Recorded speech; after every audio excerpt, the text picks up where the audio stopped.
وعلى آل محمد. يا ربي صل على نبيك دائما، صل على نبيك دائما وبعث هذه الدنيا وبعث. يا ربي صل على نبيك دائما، صل على نبيك دائما وبعث هذه الدنيا وبعث ثاني.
الله أكبر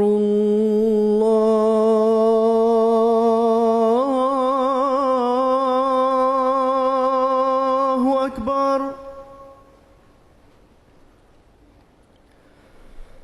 الله أكبر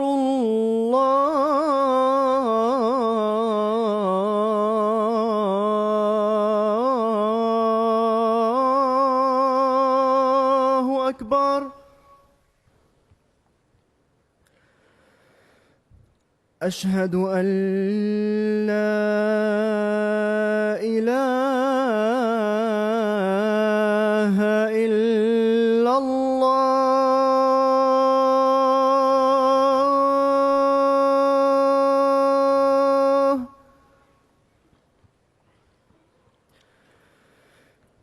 أشهد أن لا إله إلا الله.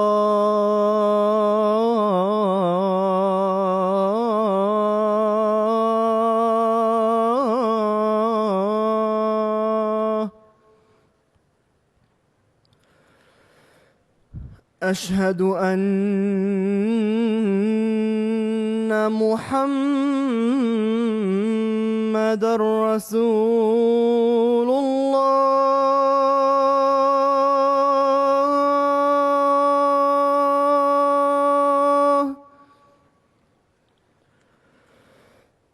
أشهد أن محمدًا رسول الله.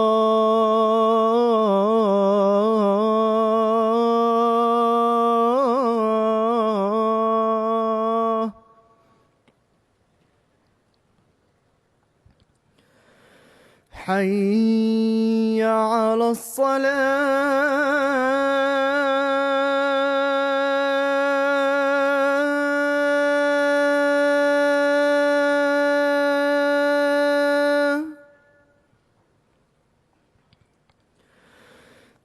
حي على الصلاة.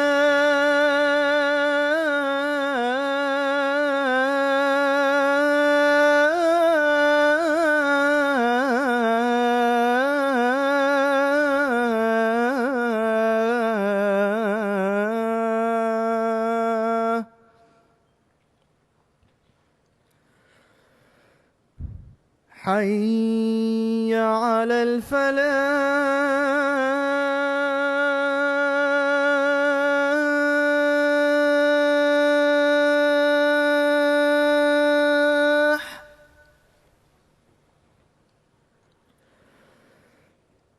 حي على الفلاح.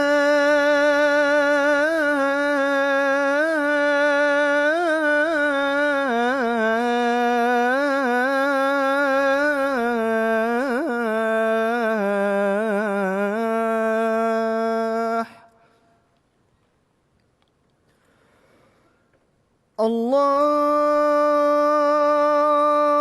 أكبر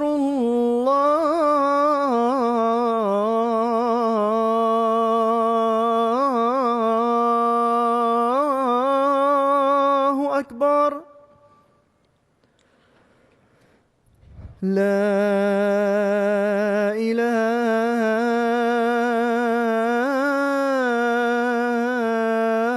إله إلا الله.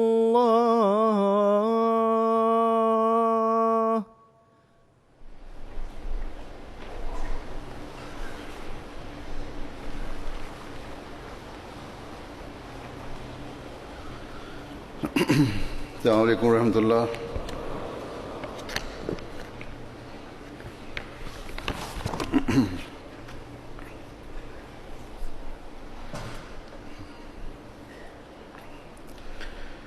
أشهد أن لا إله إلا الله وحده لا شريك له وأشهد أن محمدا عبده ورسوله. أما بعد فأعوذ بالله من الشيطان الرجيم. بسم الله الرحمن الرحيم. الحمد لله رب العالمين الرحمن الرحيم مالك يوم الدين. إياك نعبد وإياك نستعين. اهدنا الصراط المستقيم صراط الذين أنعمت عليهم غير المغضوب عليهم ولا الضالين.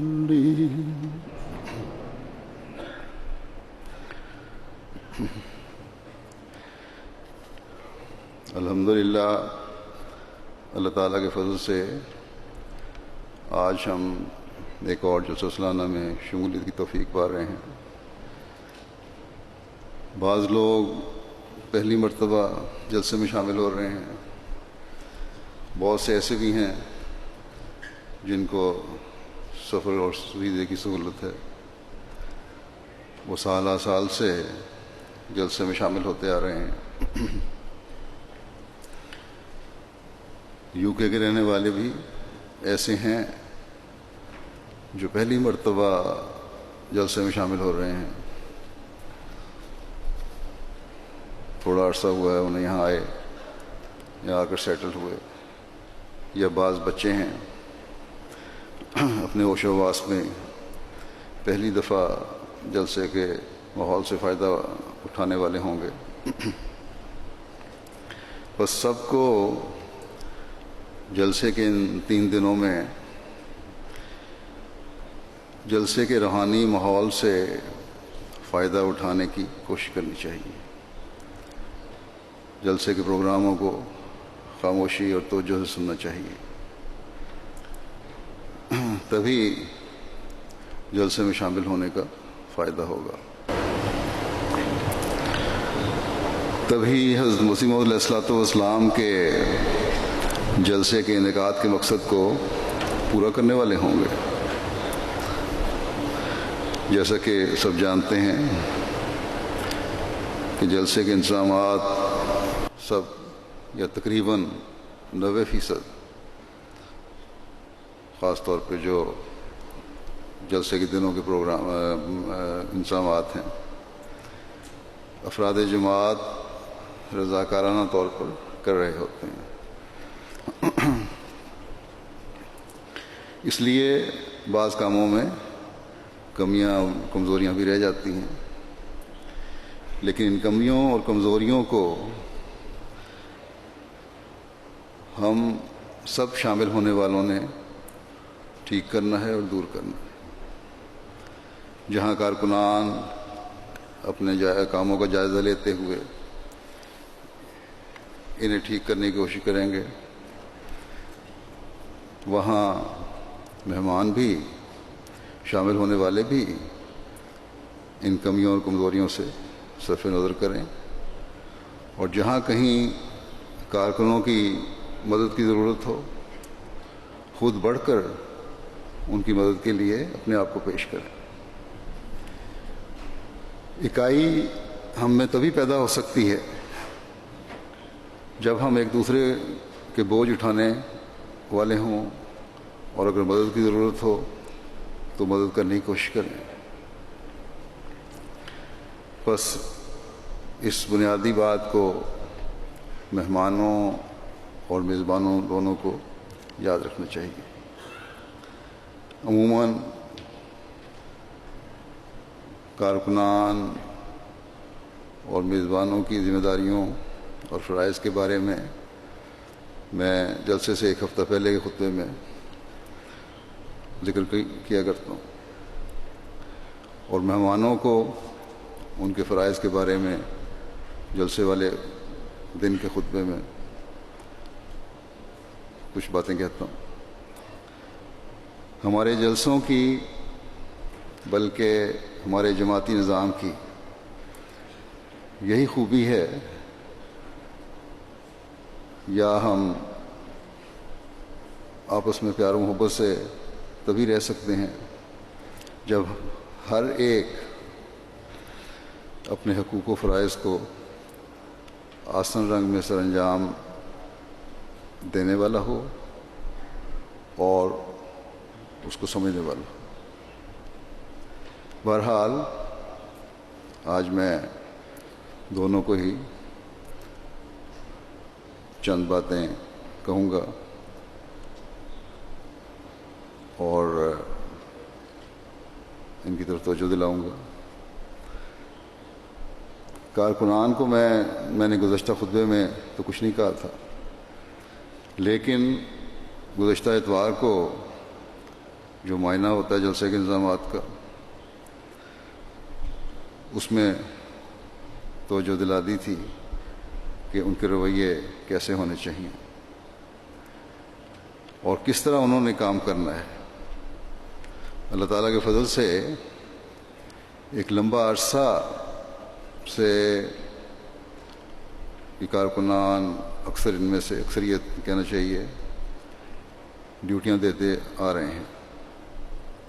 اس لیے جہاں تک کام سمجھنے اور کام عمدہ رنگ میں کرنے کا سوال ہے، یہاں کے کارکنان اب کافی تربیت یافتہ ہو گئے ہیں،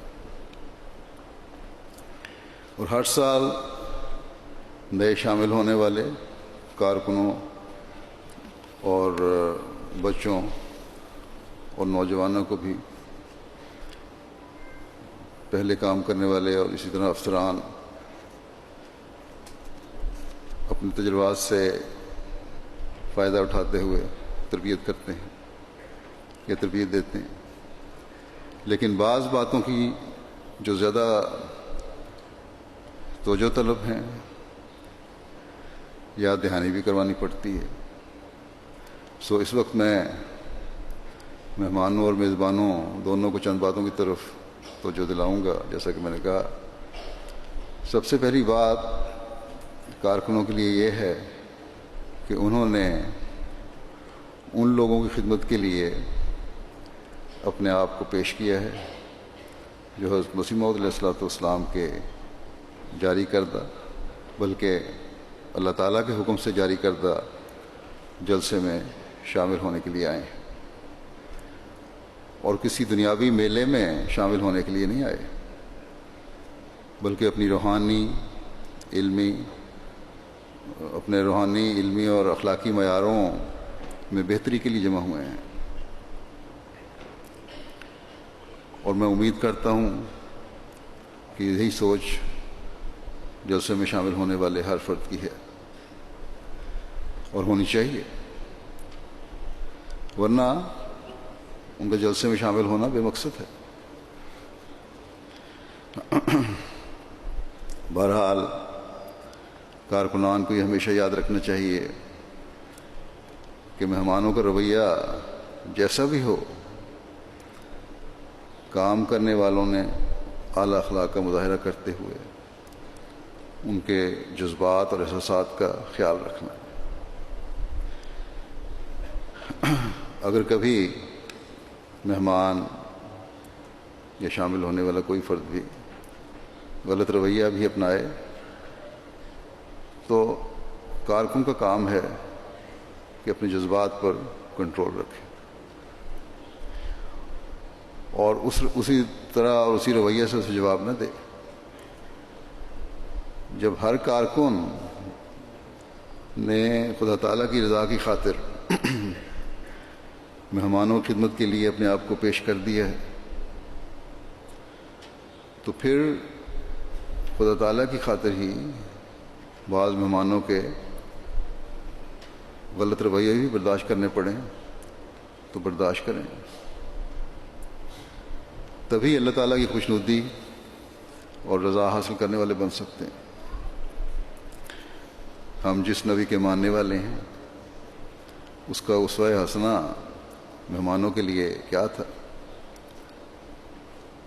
کبھی کبھی آنے والے مہمان نہیں کہ سال میں ایک دفعہ جلسے کے لیے آئے، بلکہ وہ لوگ جو شہر میں رہنے والے تھے، روزانہ ملنے والے تھے، ان کو اگر کبھی ان کی غربت کی حالت کی وجہ سے کھانے پر بلایا یا ویسے کھانے پہ بلایا اور وہ لمبا عرصہ آ کر بیٹھ کر باتیں کرنے لگ گئے اور آپ کے آرام اور آپ کے کام میں مخل ہوئے تو انہیں کبھی نہیں کہتے تھے کہ وقت سے پہلے نہ آؤ، میں مصروف ہوں، اور کھانا کھا کر جلدی چلے جاؤ کہ تمہارے بیٹھے رہنے کی وجہ سے میں اپنے بعض کام نہیں کر سکتا۔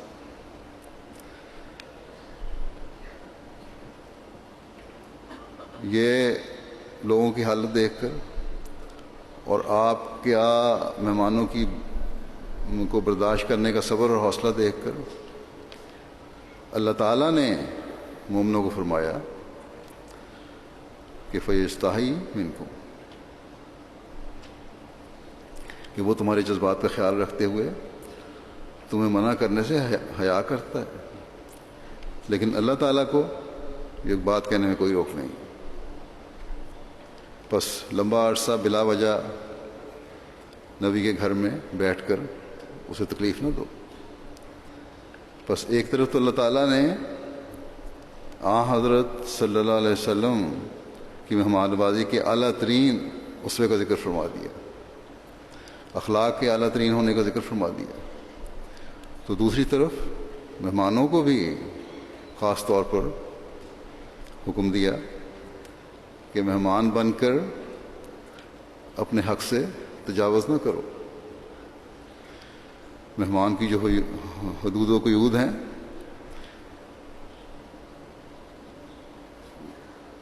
اسے ان کے اندر رہو، ان کے اندر رہنے کی ضرورت ہے۔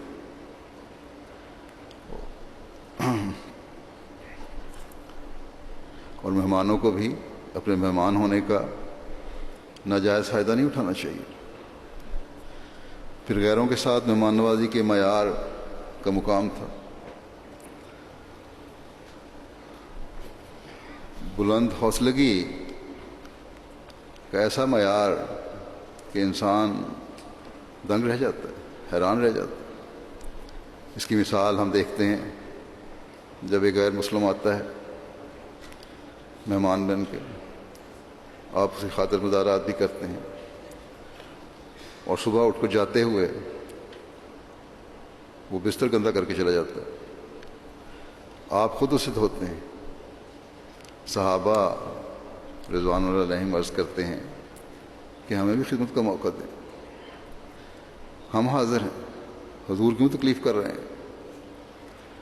آپ فرماتے ہیں کہ وہ میرا مہمان تھا، اس لیے میں ہی اس کا گند ہوں۔ بس یہ وہ اعلیٰ ترین اسوہ ہے جس کا کوئی مقابلہ نہیں کر سکتا۔ ہمارے جلسے پر اپنے بھی آتے ہیں، غیر بھی آتے ہیں، اور سب آنے والے اچھے اخلاق کے مالک ہیں، یا دین سیکھنے کے لیے آتے ہیں یا اسلام اور احمدیت کے بارے میں معلومات لینے آتے ہیں۔ بشری کمزوریاں تو ہر ایک میں ہوتی ہیں، اگر کوئی اونچ نیچ ہو بھی جائے، کسی سے زیادتی ہو بھی جائے، تو ہم یہ نہیں کہہ سکتے کہ یہ لوگ بد اخلاق ہیں، یہ ان کی نیتیں نیک نہیں ہیں۔ یہ کمزوریاں ہیں بشری، جس کی وجہ سے بعض دفعہ اونچ نیچ ہو جاتی ہے۔ اگر ہو بھی جائے تو برداشت کرنا چاہیے۔ یہ بالکل صحیح ہے کہ احمدی چاہے مہمان ہو یا میزبان، اسے اخلاق کا مظاہرہ کرنا چاہیے، لیکن جنہوں نے اپنے آپ کو جلسے کے مہمانوں کی خدمت کے لیے پیش کیا ہے، انہیں زیادہ اچھے اخلاق کا مظاہرہ کرنا چاہیے۔ اگر کارکنوں کی طرف سے صبر اور خوش اخلاقی کا مظاہرہ ہوگا تو دوسرا خود ہی شرمندہ ہو جائے گا۔ بس ہر ڈیوٹی دینے والا ہر شعبے میں جہاں وہ ڈیوٹی دے رہا ہے اعلیٰ اخلاق کا مظاہرہ کرے، اور اسے ان دنوں میں ایک بہت بڑا چیلنج سمجھ کر اعلیٰ اخلاق کا مظاہرہ کرے۔ اللہ تعالیٰ قرآن کریم میں اس طرح توجہ دلاتے ہوئے فرماتا ہے قولوا للناس حسنا، کہ لوگوں سے اچھی اور نرم بات کیا کرو، نرمی سے بات کرو، اچھی طرح بات کرو۔ یہ وہ بنیادی چیز ہے جو جھگڑوں کو ختم کرنے اور اعلیٰ اخلاق دکھانے کے لیے ضروری ہے۔ یہ اصول صرف خاص موقعوں کے لیے نہیں ہے بلکہ ہمیشہ کے لیے ہے، اور جب انسان کو اس کی عادت پڑ جائے تو رنجشیں اور زیادتیاں کبھی ہو ہی نہیں سکتی۔ بس میزبانوں اور مہمانوں کو یہاں بھی اور ہمیشہ اللہ تعالیٰ کے اس ارشاد کو سامنے رکھنا چاہیے، اور خاص طور پر ان دنوں میں تو ضرور اس پر عمل کریں کہ اس ماحول کو خاص طور پر سب نے مل کر خوشگوار بنانا ہے، تاکہ جس مقصد کے لیے یہاں جمع ہوئے ہیں وہ پورا ہو، اور وہ ہے اپنی اخلاقی اور روحانی حالت کو بہتر کرنا۔ اور یہی اخلاق یہاں آنے والے غیر لوگوں کو بھی اسلام کے اعلیٰ خلق بنانے کا ذریعہ بنیں گے۔ یہ خاموش تبلیغ ہے، مہمان بھی اور کارکنان بھی یہ خاموش تبلیغ کر رہے ہوں گے۔ حضرت صلی اللہ علیہ وسلم فرماتے ہیں کہ میزان میں حسن خلق سے زیادہ وزن رکھنے والی کوئی چیز نہیں ہے، اور پھر یہ بھی کہ اچھے اخلاق کا مالک نماز روزے کے پابند کا مقام حاصل کر لیتا ہے، یعنی نیکیوں کی توفیق ملتی ہے، اور خاص طور پر جب اللہ تعالیٰ کی رضا کی خاطر نیکیوں کی توفیق ملتی ہے تو پھر اس کی عبادت کی طرف بھی توجہ پیدا ہوتی ہے، اللہ تعالیٰ کی شکر گزاری کی توفیق ملتی ہے کہ اللہ تعالیٰ کے حکم کے مطابق میں اچھے اخلاق کا مظاہرہ کر رہا ہوں، اور یہی شکر گزاری عبادت کی طرف بھی توجہ دلاتی ہے۔ گویا ایک نیک اعلیٰ معیار کی نیکیاں کرنے کی توفیق، ایک نیکی اعلیٰ معیار کی نیکیاں کرنے کی توفیق عطا کرتی چلی جاتی ہے، پھر ایک نیکی پھر کئی نیکی کو بچے دیتی چلی جاتی ہے۔ پس کارکنان خاص طور پر اس بات کو لازمی بنائیں کہ جیسا بھی کسی دوسرے کا سلوک ہو، ان کے چہروں پر ہمیشہ مسکراہٹ رہنی چاہیے۔ اس ظاہری حالت میں ان کا اثر پھر دل پر بھی ہوتا ہے، اور دل میں بھی کوئی سختی پیدا نہیں ہوگی، اور جب دل میں بلا وجہ کی سختی پیدا نہیں ہوگی تو غلط فیصلے بھی نہیں ہوں گے جو بعض وقت جوش اور غصے میں ہو جاتے ہیں۔ حضرت صلی اللہ علیہ وسلم کے اس خلق کے اعلیٰ ترین معیار کو بیان کرتے ہوئے ایک صحابی بیان فرماتے ہیں کہ میں نے حضرت صلی اللہ علیہ وسلم سے زیادہ ہنستا مسکراتا چہرہ کسی کا نہیں دیکھا۔ پھر آپ صلی اللہ علیہ وسلم نے اپنے ماننے والوں کی یہ نصیحت بھی فرمائی کہ نرمی کرو، کیونکہ جو نرمی سے محروم کیا گیا وہ خیر سے بھی محروم کیا گیا ہے۔ اب اس بات کو اگر کارکنان اور شامل ہونے والے سب سمجھ لیں تو اس ماحول کی برکات کی وجہ سے خیر و برکت سے جھولیاں بھرنے والے بن جائیں گے۔ کارکنان اللہ تعالیٰ کے فضل سے ہر مہمان کی دلی طور پر خدمت کرتے ہیں، لیکن اگر پھر بھی کسی کے دل میں یہ خیال آ جائے کہ فلاں شخص کو زیادہ پوچھا جا رہا ہے اور مجھے کم، تو اس خیال کو بھی دور کرنے کی کوشش کرنی چاہیے۔ لیکن ساتھ ہی میں یعنی کارکنان کی طرف سے اس خیال کو دور کریں کسی کے ذہن میں اگر آتا ہے تو، لیکن ساتھ ہی میں شاملین جلسہ سے بھی کہوں گا کہ جلسے کے اتنے وسیع انتظامات اللہ تعالیٰ کے فضل سے، جیسا کہ میں نے کہا، رضاکاروں کے ذریعے سے ہو رہے ہیں۔ یہ کوئی ہمارے ملازم نہیں ہیں، بعض بہت اچھے عہدوں پر فائز ہیں۔ حضرت مسیح موعود علیہ الصلوۃ والسلام کی مہمانوں کی خدمت کے لیے ایک جذبے سے سرشار ہو کر خدمت کر رہے ہیں۔ اسی طرح نوجوان ہیں جو سیکنڈری اسکولوں اور یونیورسٹیوں میں پڑھ رہے ہیں، لڑکیاں بھی ہیں، لڑکے بھی ہیں، اسی طرح بچے بھی ہیں، ایک جذبے سے خدمت کرتے ہیں سب۔ اس لیے اگر کہیں چھوٹی موٹی کمیاں اور کمزوریاں دیکھیں بھی تو صرف نظر کریں اور ایک مقصد سامنے رکھیں کہ محض اللہ تعالیٰ اور اس کے رسول اور اس کی دین کی باتیں سننے کے لیے یہاں جمع ہوئے ہیں، اور جب یہ مقصد سامنے ہوگا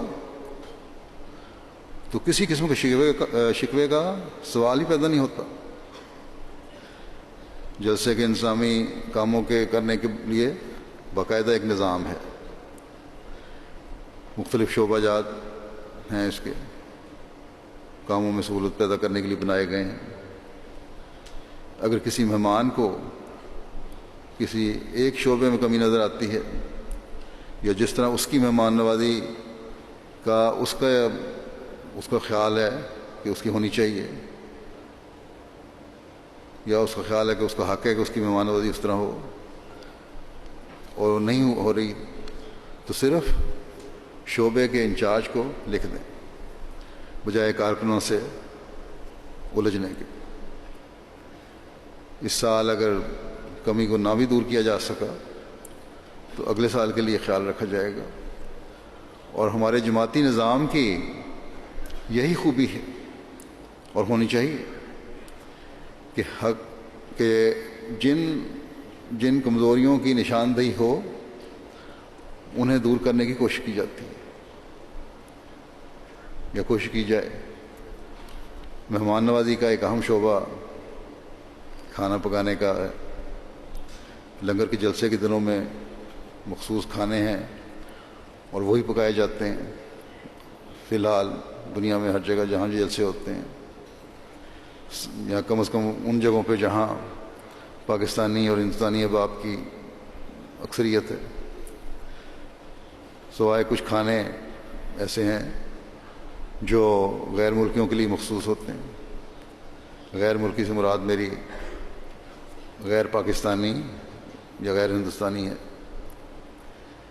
اس وقت سے شامل ہونے والے، جیسا کہ میں نے کہا، کہ پاکستانی یا ہندوستانی اوریجن کے لوگ ہیں، اس لیے یہ مخصوص کھانا آلو گوشت اور دال لنگر میں پکتا ہے اور روٹی۔ لیکن پکانے والے اس بات کا بھی خیال رکھیں، ٹھیک ہے کھانا تو ہم نے اپنی مرضی کا کھلانا ہے ان کو، لیکن پکانے والے اس بات کا خیال رکھیں بہرحال کہ کھانا اچھی طرح پکاؤ، خاص طور پر گوشت اچھی طرح پکاؤ۔ مجھے پتہ چلا کہ کل گوشت اچھی طرح گلا نہیں ہوا تھا، تھوڑے مہمان تھے کل، اس لیے زیادہ شکایت نہیں کوئی آئی ہوگی، لیکن اگر آج بھی وہی حال ہے تو پھر انتظامیہ کو اس بارے میں سنجیدگی سے غور کرنا چاہیے۔ اگر گوشت کی کوالٹی اچھی نہیں تھی تو انتظامیہ کو فوری طور پر اس بات کی کارروائی کرنی چاہیے کہ اچھی کوالٹی کا گوشت ملے۔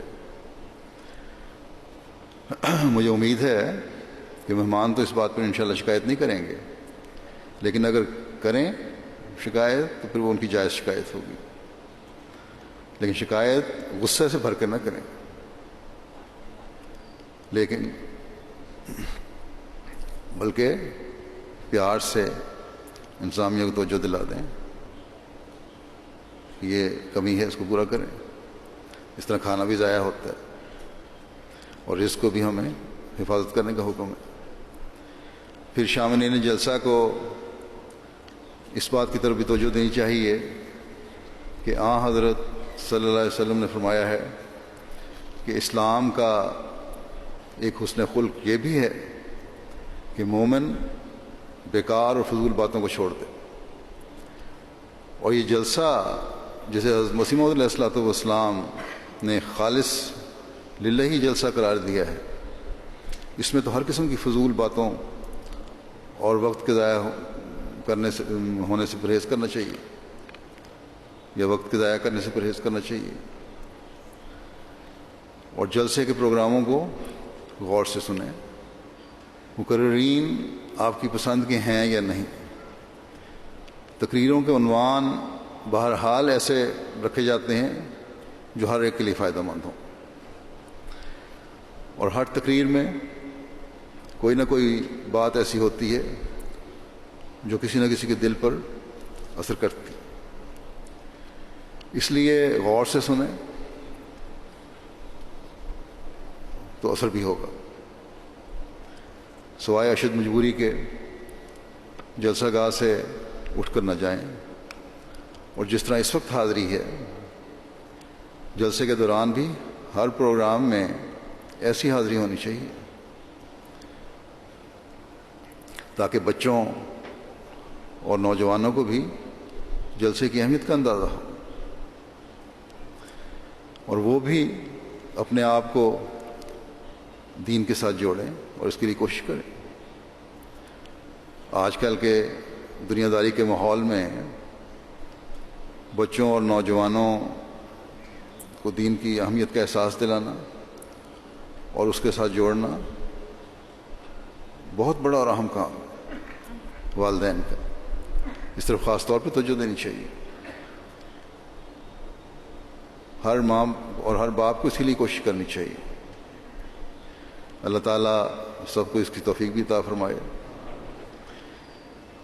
تربیت کے لحاظ سے اور دین سے جوڑنے کے تعلق میں سب سے اہم بات عبادت ہے، اور اس کے لیے ہم پر 5 وقتہ نمازیں فرض کی گئی ہیں۔ جلسے کے پروگراموں اور مسافروں کی وجہ سے بہت سارے لوگ باہر سے آئے ہوئے ہیں، ہم نمازیں آج کل جمع کر رہے ہیں، تو ان کی بھی پابندی کرنی ضروری ہے۔ خود بھی پابندی کریں اور بچوں کو بھی نمازوں کے اوقات میں، اگر یہاں حدیقت المہدی میں ہیں تو ضرور لائیں، اور فجر کی نماز اور مغرب اور عشاء کی نماز کے وقت یہاں نہیں ہیں اور اپنے گھروں میں چلے گئے ہیں، تو وہاں پھر قریب ترین سینٹر یا مسجد میں نماز پڑھنے کے لیے جائیں، اور گھر دور ہیں مسجد سے یا سینٹر سے تو گھروں میں بھی باجماعت نمازوں کا انتظام اور اہتمام ہونا چاہیے۔ اسی طرح کارکنان بھی جو نمازوں کے اوقات میں فارغ ہیں یہاں آ کر نماز ادا کریں باجماعت، اور جو ڈیوٹی پر ہیں وہ ڈیوٹی ختم کر کے سب سے پہلے نماز ادا کریں۔ ڈیوٹی لگانے والے جو ہیں، انتظامیہ جو ہے یا انچارج جو ہیں ان کو بھی خیال رکھنا چاہیے کہ ڈیوٹی بھی نمازوں کے اوقات کو سامنے رکھ کر لگائی جائے۔ یہ نہ ہو کہ ڈیوٹی کی وجہ سے نماز کا وقت چلا جائے۔ ایسی شفٹ ہونی چاہیے کہ بہرحال ایک شفٹ اور دوسری شفٹ کو نماز کا وقت پڑھنے کا موقع مل جائے۔ اگر ہماری نمازوں پر توجہ نہیں تو ہمارے سب کام بیکار ہیں۔ انتظامی لحاظ سے بھی بعض باتیں مزید بھی کہنا چاہتا ہوں۔ جو لوگ اپنی گاڑیوں پر آتے ہیں وہ انتظامیہ سے تعاون کریں، اور جہاں اور جس طرح گاڑی پارک کرنے کے لیے کہا جائے اسی طرح کریں۔ پارکنگ میں بعض مسائل پیدا ہوتے ہیں، بعض ضد کرتے ہیں اور اپنی مرضی کی پارکنگ کرنے کے لیے کارکنوں سے الجھ بھی پڑتے ہیں۔ اس سے انتظام خراب ہوتا ہے، اور بعض دفعہ یہ باتیں رسک کا ذریعہ بھی بن جاتی ہیں، بعض پریشانیاں بھی پیدا ہو جاتی ہیں یا خطرہ بھی پیدا ہو جاتا ہے۔ اسی طرح جلسے کے یہاں جلسہ گاہ کے علاوہ جو مسجد فضل میں نماز پڑھنے آتے ہیں، کارکنوں کو تو میں نے اتوار کو اس طرح توجہ دلا دی تھی کہ ڈیوٹیاں دیں اس بارے میں، لیکن جو یہاں آنے والے ہیں، جو شاملین ہیں، جو مہمان ہیں، جو اس علاقے میں جا کر نماز پڑھیں گے، ان کو بھی یہ یاد رکھنا چاہیے کہ جو مسجد فضل میں نماز پڑھنے آتے ہیں وہ بھی اپنی کاریں ایسی جگہوں پر کھڑی کریں جہاں ہمسایوں کے راستے نہ روکیں، ان کے گھروں کے راستے نہ روکیں اور انہیں تکلیف نہ ہو۔ ہمارے ہمسائے، میں نے کارکنوں کو بھی کہا تھا اتوار کو کہ ہمارے ہمسائے یہ شکایت کرتے ہیں کہ تم لوگ اپنی کاریں ہمارے گھروں کے سامنے اس طرح کھڑی کرتے ہو کہ ہمارے راستے بند ہو جاتے ہیں، نہ ہم اپنی کار باہر نکال سکتے ہیں نہ گھر کے اندر لا سکتے ہیں۔ بعض نے تو اس حد تک اظہار کیا کہ تم کہتے ہو کہ خلافت ہماری رہنمائی کرتی ہے، جن کے تعلقات ہیں سال کے سال یا عیدوں پہ تحفہ دینے جاتے ہیں یا جلسے کے دنوں میں رابطہ کے لیے جاتے ہیں، تم خلافت کی بڑی باتیں کرتے ہو کہ ہم کہاں مانتے ہیں۔ یا تو تمہارا خلیفہ جو ہے وہ ہمسائے کے حق کے بارے میں بتاتا نہیں تمہیں، یا تم اس کی بات نہیں مانتے۔ یہ ایسی بات ہے جو ہر ایک کے لیے قابل شرم ہے، جو غیر ہمارے بارے میں اظہار کر رہا ہے۔ مجھے تو بہرحال اس بات میں بہت شرمندہ کیا، اور بات ان کی جائز ہے، صحیح ہے۔ اگر ہم روکتے ہیں تو یہی دو باتیں ہو سکتی ہیں۔ بس اس طرح خاص توجہ دیں، خاص طور پر اس کا خیال رکھیں۔ بے شک اپنے آپ کو تکلیف میں ڈال لیں، لیکن ہمسائے کا راستہ کبھی بند نہ کریں، اس کو تکلیف میں نہ ڈالیں۔ اسلام جتنا ہمسائے کے حقوق کے قائم کرنے کی تلقین کرتا ہے، کوئی اور دین اس طرح کھل کر اس کی تلقین نہیں کرتا۔ لیکن اس کے باوجود اگر ہم میں سے بعض اس پر عمل نہیں کرتے تو قابل شرم ہے، اور وہ گناہ گار ہیں۔ خاص طور پر ان لوگوں کو میں کہتا ہوں جو لندن سے باہر سے آنے والے ہیں اور یورپ سے آنے والے ہیں، جرمنی وغیرہ سے، وہ اپنی کاروں پر آتے ہیں، وہ اس بات کا خیال خاص طور پر رکھیں.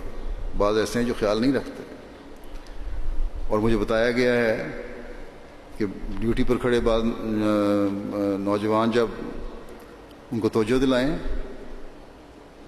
تو وہ ان سے بھی نامناسب رویہ اختیار کرتے ہیں اور غلط طور پہ بات کرتے ہیں. ایک تو غلط پارکنگ کا جرم کر رہے ہیں، ہمسائے کے حق کی حق تلفی کا جرم کر رہے ہیں، پھر اس رویے سے بچوں اور نوجوانوں کے دلوں میں بھی بڑوں کا ادب اور احترام ختم کر رہے ہیں. پھر وہ بچے بھی اسی طرح بولیں گے، پھر بدتمیزی بھی ہو جائے گی. تو کیوں ان کو ابتلا اور امتحان میں ڈالتے ہیں؟ بس ایسے رویے دکھانے والوں کو جلسے پر خرچ کر کے اور سفر کر کے آنا بے فائدہ ہے. اس سے بہتر ہے کہ وہ نہ آئیں، اور نہ صرف انہیں نقصان پہنچا رہا ہے اللہ تعالیٰ کے حکم کی خلاف ورزی کر کے، بلکہ بچوں کی تربیت کو بھی خراب کر رہا ہے، جیسا کہ میں نے کہا. بس آئندہ سے اس بات کا خاص خیال رکھیں. انسانی لحاظ سے شعبہ نظافت اور صفائی بھی ہے، اس طرح بھی خاص توجہ کی ضرورت ہے. ہمیشہ یاد دہانی کرواتا ہوں، نظافت و صفائی ایمان کا حصہ بھی ہے، ہمیں ہمیشہ یاد رکھنا چاہیے.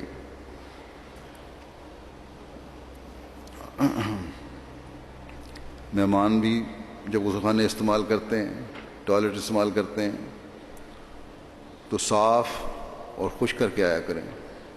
بعض شکایت ملتی ہے کہ اتنا پانی ہوتا ہے کہ دوسرا آدمی دوبارہ اس میں جا نہیں سکتا. کارکنوں پر بھی کا بھی کام ہے، لیکن صرف کارکنوں پر یہ نہ چھوڑیں، خود بھی اس بارے میں ان کی مدد کر دیا کریں. اسی طرح سڑکوں اور راستوں پر اگر گلاس وغیرہ یا کھلے میدان میں گلاس وغیرہ یا ٹین وغیرہ یا کوئی چیز نظر آئے، لفافے وغیرہ گرے ہوئے، تو ان کو اٹھا کر ڈسٹ بن میں ڈال دیا کریں. آج کل ایک اور بات ضروری ہے کرنے والی کہ آج کل بارش نہ ہونے کی وجہ سے بہت زیادہ گھاس بہت زیادہ خشک ہو گیا ہے، جس کو آگ لگنے کا بھی خطرہ ہو سکتا ہے. گو اسے کاٹ کر اور دوسرا انتظام کر کے محفوظ کرنے کی کوشش کی گئی ہے، لیکن پھر بھی کوئی حادثہ ہو سکتا ہے، اس لیے احتیاط کرنی چاہیے. اس لیے ڈیوٹی والے بھی اور مہمان بھی اس بات کا خاص خیال رکھیں کہ کوئی آگ والی چیز اور چنگاری وغیرہ زمین پر نہ پھینکیں. اگر کسی کو بہرحال یہ حقیقت ہے اور حقیقت بیان کر دینی چاہیے تاکہ نقائص دور ہوں. اگر کسی کو سگریٹ پینے کی عادت ہے تو اسے ویسے بھی حدیقت و مہدی کی حدود سے باہر جا کے سگریٹ پینا چاہیے ان دنوں میں، لیکن اسے یہ نہ سمجھ لیں کہ میں سگریٹ پینے کی اجازت دے رہا ہوں اور برا نہیں سمجھتا. بہرحال یہ ایک برائی ہے اور کوشش کرنی چاہیے کہ اس کو دور کریں اور اس سے بچیں. اس بارے میں خود بات بھی دے چکا ہوں. حضرت مسیح موعود علیہ الصلوۃ والسلام نے اسے حرام تو نہیں قرار دیا، لیکن اسے پسند بھی نہیں فرمایا، بلکہ ناپسندیدگی کا اظہار کیا بعض مواقع پر اور اس سے پرہیز کرنے کی تلقین فرمائی. اور جو اس میں نشاور چیزیں بعض عادت ہوتی ہے نوجوان ڈال دیتے ہیں غلط سوسائٹی میں بیٹھ کر، وہ تو بہرحال غلط ہے اور منع ہے اور گناہ ہے. پھر حفاظتی نقطۂ نظر سے اپنے ماحول پر نظر رکھیں. جلسہ گاہ کے اندر بھی اور باہر بھی کوئی شرارتی عنصر کوئی شرارت کر سکتا ہے، اس بات پہ نظر رکھنی چاہیے. کوئی بھی مشکوک چیز دیکھیں یا کسی کی مشکوک حرکات دیکھیں تو فوراً انتظامیہ کو قریب ترین کھڑے ڈیوٹی والے کو اطلاع دے دیں. عورتیں بھی اس بات کا خاص خیال رکھیں کہ کوئی عورت منہ ڈھانپ کر یا نقاب لے کر جلسے گاہ میں نہ آئے. اور گیٹ پر اسکیننگ وغیرہ بھی صحیح رنگ میں ہو، ان کے چہرے دیکھیں، اور جلسہ گاہ کے اندر بھی منہ ننگے ہونے چاہیے. اور اسکیننگ کے لیے خاص انتظام کی وجہ سے اگر دیر لگتی ہے، مہمانوں کو کچھ انتظار کرنا پڑتا ہے، اس کی تکلیف اگر ہے تو وہ تکلیف برداشت کریں. احتیاط اور سیکیورٹی بہرحال زیادہ ضروری ہے. عورتوں کی طرف سے بعض دفعہ یہ بھی شکایت آتی ہے کہ بچوں والی مائیں بچوں کو تو شور جو بچے مچاتے ہیں وہ تو کم مچاتے ہیں بچوں کی مارکی میں. بچوں والی مائیں انہیں تو کوئی نہ کوئی چیز دے کے بہلا دیتی ہیں، یا بچے کھیل رہے ہوتے ہیں یا کسی چیز کے کھانے میں مشغول ہوتے ہیں اور خاموشی سے کھیل رہے ہوتے ہیں، لیکن ان کو چپ کرا کر مائیں سمجھتی ہیں کہ اب ہمارا شور کرنا ضروری ہے، اس لیے وہ آپس میں باتیں شروع کر دیتی ہیں. اور بعض دفعہ یہ بھی ہے کہ جلسے کی تقریروں کے دوران باتیں کر رہی ہوتی ہیں اور ایک شور پڑا ہوتا ہے، اور جو مائیں ایسی ہیں جو خاموشی سے سننا چاہتی ہیں ان کو بھی سننے نہیں دیتی. تو اس بات کا خاص خیال رکھے لجنہ اور وہاں کی ڈیوٹی والی ہیں. بچوں کی مارکی میں بھی بچوں کا شور تو برداشت ہو سکتا ہے، ماؤں کا شور نہیں.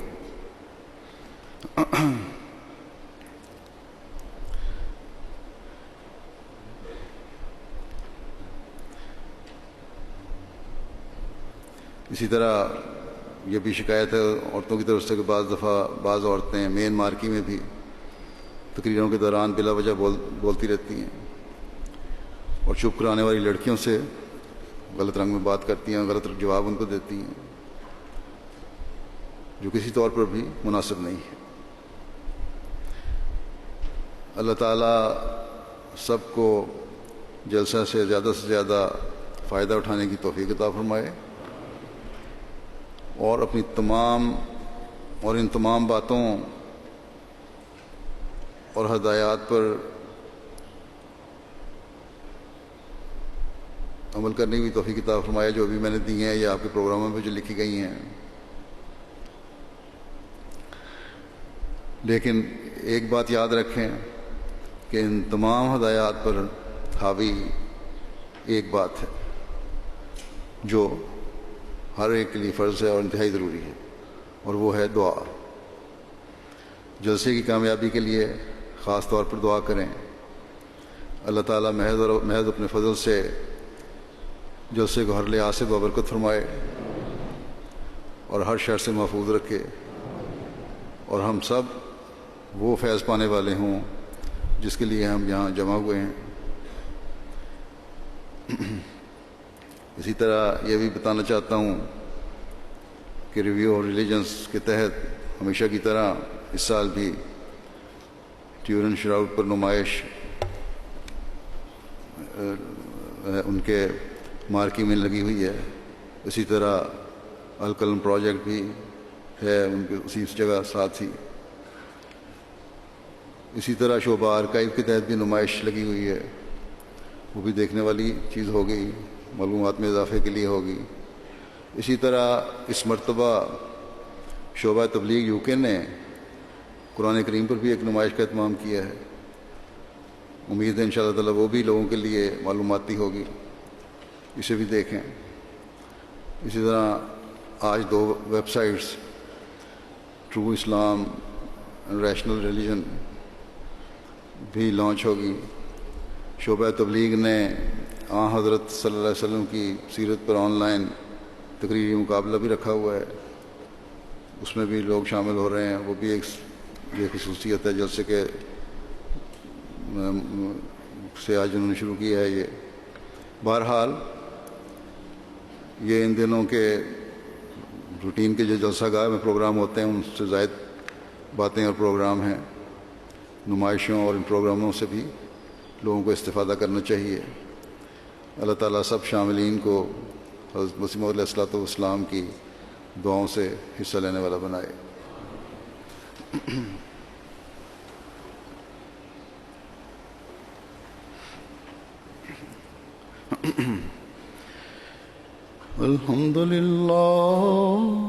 الحمد لله نحمده ونستعينه ونستغفره ونؤمن به ونتوكل عليه ونعوذ بالله من شرور أنفسنا ومن سيئات أعمالنا من يهده الله فلا مضل له ومن يضلل فلا هادي له ونشهد أن لا إله إلا الله ونشهد أن محمدا عبده ورسوله عباد الله رحمكم الله إن الله يأمر بالعدل والإحسان وإيتاء ذي القربى وينهى عن الفحشاء والمنكر والبغي يعظكم لعلكم تذكرون اذكروا الله يذكركم وادعوه يستجب لكم ولذكر الله أكبر